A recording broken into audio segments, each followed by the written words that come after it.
আসসালামু আলাইকুম। আজকে আমি শেয়ার করব কচুর বড়া। আর আমি যেভাবে কচুর বড়াটা শেয়ার করব, এভাবে কচুর বড়া তৈরি করলে গলায় কুটকুট করবে না।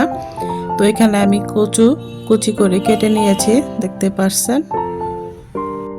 আর এই কচুর বড়া পোলাও, সাদা ভাত বা এমনিতেও খাওয়া যায়। আর এই কচুর বড়া আমি যেভাবে তৈরি করব, এইভাবে তৈরি করলে একটুও গলায় ধরবে না। তো কচুটা আমি কেটে ধুয়ে পরিষ্কার করে নিয়েছি। এখন আমি কচুতে কিছু পরিমাণ লবণ দিয়ে মেখে রাখবো, যাতে কচুটা একটু নরম হয়। কচু এমনিতেই শক্ত, তাই কচুটা লবণ দিয়ে মেখে নিলে একটু সফট হবে আর গলায় ধরবে না। তো এইভাবে লবণ দিয়ে মেখে আমি 10 মিনিটের জন্য একটা সাইডে রেখে দিব। লবণ দিয়ে মেখে নেওয়ার কারণে কচুটা সফট হবে আর তাড়াতাড়ি সিদ্ধ হবে। তো এখন কচুর বড়া বানানোর জন্য আমি একটা ব্যাটার তৈরি করব। এখানে আমি 2 কাপ চালের গুঁড়ি নিয়েছি। এখন গুঁড়ির সঙ্গে সব ধরনের মশলা মিশিয়ে নেব। এখানে আমি 1 চামচ হলুদ গুঁড়ি নিয়েছি, 1 চামচ মরিচ গুঁড়ি, 1 চামচ ধনিয়া গুঁড়ি, 1 চামচ জিরা গুঁড়ি আর স্বাদ মতো লবণ দিয়ে দিব। লবণটা বুঝে শুনে দিতে হবে, যেহেতু আমি কচুতে লবণ দিয়ে মেখে রেখেছিলাম। 1 চামচ আদা আর রসুন বাটা দিয়েছি। আদা আর রসুন বাটা দিলেও কিন্তু কচুটা গলায় ধরবে না। তো এখন আমি অল্প অল্প পানি দিয়ে কচুর বড়ার জন্য ব্যাটার তৈরি করে নিব।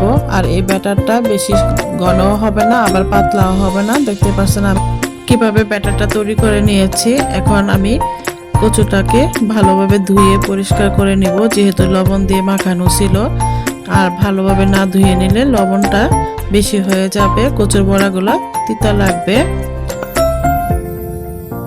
তো আমি ধুয়ে নিয়ে আসছি, দেখতে পাচ্ছেন কচুটা কিন্তু অনেকটা লম্বা হয়ে গিয়েছে। এখন আমি এটা ব্যাটারের মধ্যে চুবিয়ে নিব ভালোভাবে। একটু চেপে চেপে চুবিয়ে নিলে কচুর বড়ার ভেতরে ব্যাটারটা ঢুকবে আর খেতেও ভালো লাগবে। কচুর সঙ্গে ভালোভাবে ব্যাটারটা ভরিয়ে নিলে কচুর বড়াটা মচমচে হয় আর খেতেও ভালো লাগে। এদিকে আমি চুলায় আগের থেকে ফ্রাই প্যানে তেল দিয়ে নিয়েছিলাম। এখন আমি একটা একটা করে কচুর বড়া দিয়ে দিব। কচুর বড়াগুলোকে ভাজার সময় অবশ্যই চুলাটা মিডিয়াম আঁচে রাখতে হবে, না হলে উপরে পুড়ে যাবে আর ভিতরে কাঁচা থাকবে। তো মিডিয়াম লো আঁচে আমি একটা একটা করে কচুর বড়া দিয়ে ভেজে নিব। যখন এক পাশটা ভাজা হয়ে যাবে তখনই কচুর বড়াটা উল্টাতে হবে, না হলে ব্যাটারটা খুলে যাবে। তো এক পাশ হয়ে গিয়েছে, এখন আমি কচুর বড়াটাকে উল্টে দিচ্ছি। কচুর বড়াগুলোকে মিডিয়াম আঁচে উল্টে পাল্টে ভেজে নিব। আর এই কচুর বড়া কিন্তু একটু মসমসে খেতে ভালো লাগে। আর এইভাবে কচুর বড়া তৈরি করলে ছোট বড় সবাই কিন্তু খেতে পারবে। আমার কচুর বড়া রেসিপি যদি আপনাদের কাছে ভালো লাগে, ভিডিওটিতে একটি লাইক দিবেন আর শেয়ার করবেন। তো কচুর বড়া কিন্তু উল্টে পাল্টে আমি ভেজে নিয়েছি। এখন একটা একটা করে উঠিয়ে নিব। তো দেখতে পাচ্ছেন আমার কচুর বড়া কিন্তু কমপ্লিট। তো আমার আজকে কচুর বড়া আপনাদের কাছে কেমন লাগলো কমেন্টের মাধ্যমে জানাবেন। আর আপনারাও এইভাবে বাড়িতে ট্রাই করবেন। আশা করি আপনাদের কাছেও এই কচুর বড়া রেসিপিটা ভালো লাগবে।